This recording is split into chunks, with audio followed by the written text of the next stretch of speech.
like connecting the dots, networking, brainstorming type of thing.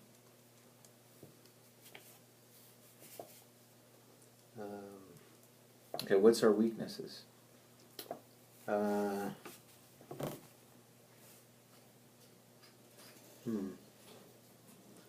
you tell me. No, I want everything to be from you. Okay. And I'll interpret it and then I'll... Okay. Yeah.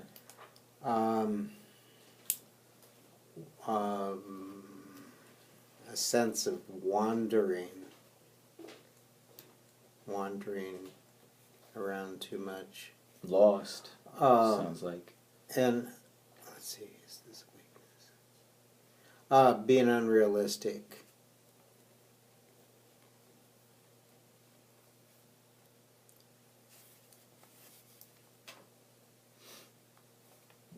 What's another weakness for us? Oh yeah, that one's unrealistic is more me. That's more personal. Don't judge it. Just I'm categorizing it. it. Just as like, it doesn't matter if it's you or it's me. It's still us. Okay. So it's still part of it. Let's see.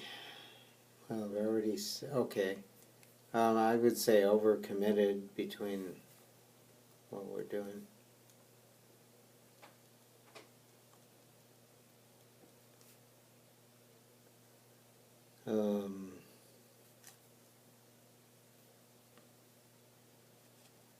I can't think of anything else right now. Don't think about any more then. Okay, so let's talk about the Do it this way, then we have more room. Don't worry. Don't worry about what I'm doing. Don't worry. Let's write that down. Okay, so let's talk about the cops. Let's talk about the peacekeepers. Let's talk about the training that they're having. Let's talk about your experience of what you observed from them in a SWAT format. What is their strength? Direction, commitment, and intention. Clear intention.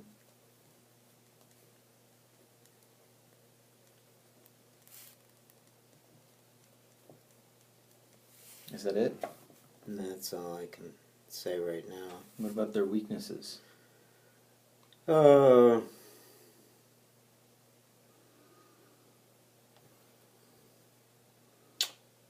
Lack of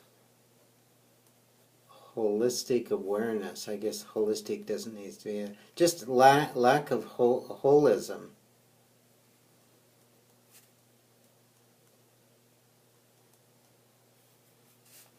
And we could throw in awareness also, lack of awareness, because they're not necessarily the same.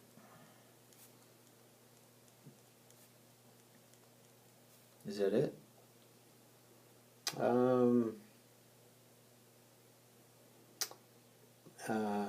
Let's see, that's under weakness.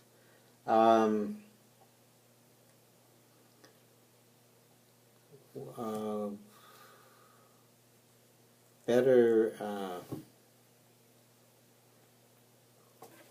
what is it? Direction. More comprehensive direction. Weakness. That's an opportunity. What is their weakness right now, from what you see? Maybe try to ask it. Maybe just ask the question maybe like 5 times, and you just kind of just breathe during the. Okay.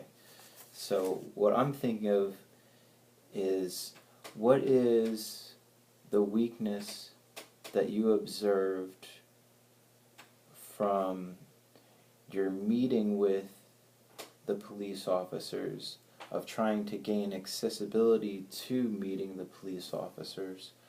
What is their weakness when you finally get to meet the police officers? What is the weakness afterward? What is your feeling that you're left with of their weakness leaving the police? Any of these things.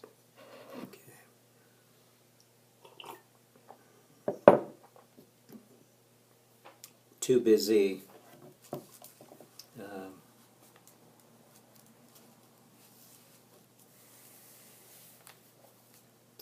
also overcommitted,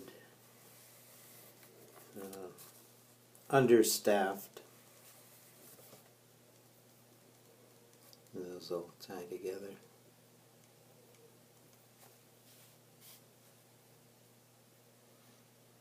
And do you feel, is there any others that you're missing right now? Probably, but not that I can No. access. Okay. Cool. So let's go back. Well, right now I have some things like right here I want to say. Their weakness is that they're blind. Their weakness is that they're the toughest. They're the most powerful. And so when you're number one, you're not number two. You can't get to be, you know. You don't have that strive. You don't have that determination of trying to become number one. Is that they are number one. And so they have a bravado. And it's stupid. And they think they know they're right. Well, that's my judgment on them. Do they think they're right? Do they think they are right?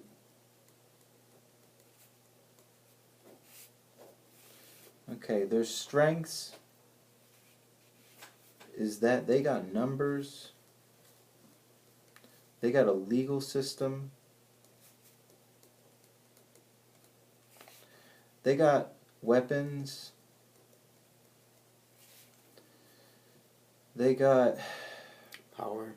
technology and power, and their strength is that they got uniforms, they got this virtual reality,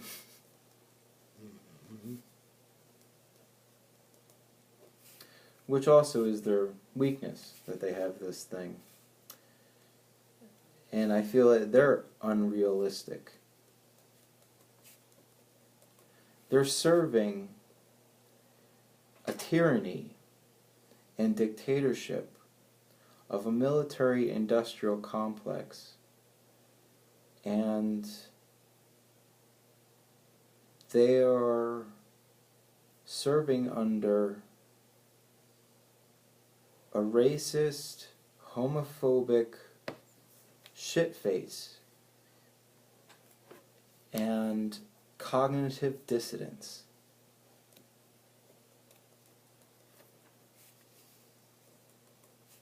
Meaning like they just go along with the flow because that's what they're told. They do not have like capability to think as individuals because they have to follow directives. Which makes... Can you put TPD in the top so if I Sure. look that again, I'll know what that page. Well, I'm gonna write this down like when I get home. Oh, okay. And then I'll put it as so. Okay. TPD. Okay. Like right now, I just want to be deviant and write some stupid stuff, but like it's not the time to be deviant. Yeah. Okay, so this is Mark, and this is we, or We who we are. are. No, it's the group name, Mm-hmm. not we. Not this. Okay, so let's look at we are who we are. Okay, I am undercommitted because just like Aquavita, this could be a disease for me, and I am not gonna let this thing take me under. So at the same time as being overcommitted, I'm also undercommitted. You know, because I refuse to see this as anything more than just an art project. Mm-hmm. But my idea of art is More very expensive. what's that? Expensive. Expansive, yes, expansive. I thought you said expensive. No, it's like not expensive. But yeah, very expansive. Yeah, my idea of art is even further than my idea of reality. Yeah. My idea of art can transcend reality. Yeah, what we create, period, is becomes expensive in its final product because of what we put into it, the energy. And that's not in a financial way, that's energetically. Become expensive, you said? Expensive. Once we've created it. So it's opportunity. Yeah, like, somebody coming up with an idea and then everybody else, like, piggybacking, and then that person dies penniless. Well, yeah, not even that. To me, that's sort of a negative perspective. You put, like, I'm wanting to get in sometime soon in the Arts Tucson Studios, the thing. I did it last year. And so in order for me to create a piece that I feel good about, I need to put a certain amount of energy into it. If I put the amount of energy in, so I have two pieces. Here's one here I put 20 hours into. I really relate to it. I don't want to sell it, but I'll put a $500 price tag on it. Here's another piece that's okay. I threw it together, but in good conscience, I can only put a $50 price tag on it. Now, there's no comparison. They're both art. One is more expensive than the other.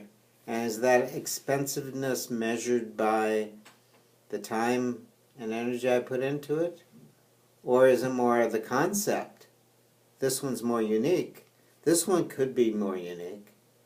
And you know what I'm saying? It's what we put into it that I'm more conscious of. And I don't mean just art and everything with the feng shui, with the TPD, the improv training. The thing that lit my light bulb more than anything was when I was riding in this golf cart back from where they were doing the scenarios up to the main building, and the guy who's under the lieutenant that I'm working with said, I mean, he had a view, perspective, and said, oh, I gave him a brief idea of what I was there for, and he got it right away and gave it back to me, saying, oh, you're going to have a separate group of teaching officers how to be good improvisers that'll help them in their job. And I said, exactly. And also to keep peace within the community. And he totally got it without me asking him or prodding him at all. And it's like, well, there's one person here that gets it. And so that inspired me. And he also said, and he said, have you done the ride-along yet? And, it's just riding in a car with someone. But what that represents, that I'm stepping in their shoes partially. And it's I thought, I hadn't even thought of that in conjunction with this, but he's right. That's a good place to be able to have walked in someone else's shoes. And so that really told me that at least there's one person in this department that gets it. And so I saw as a potential meeting a month or so from now that I would have him, his boss's boss, about 4 or 5 people in a meeting when I'm ready, when, at that point, to give them a picture of the direction that we can go. And part of the process here, what we're doing is getting us there.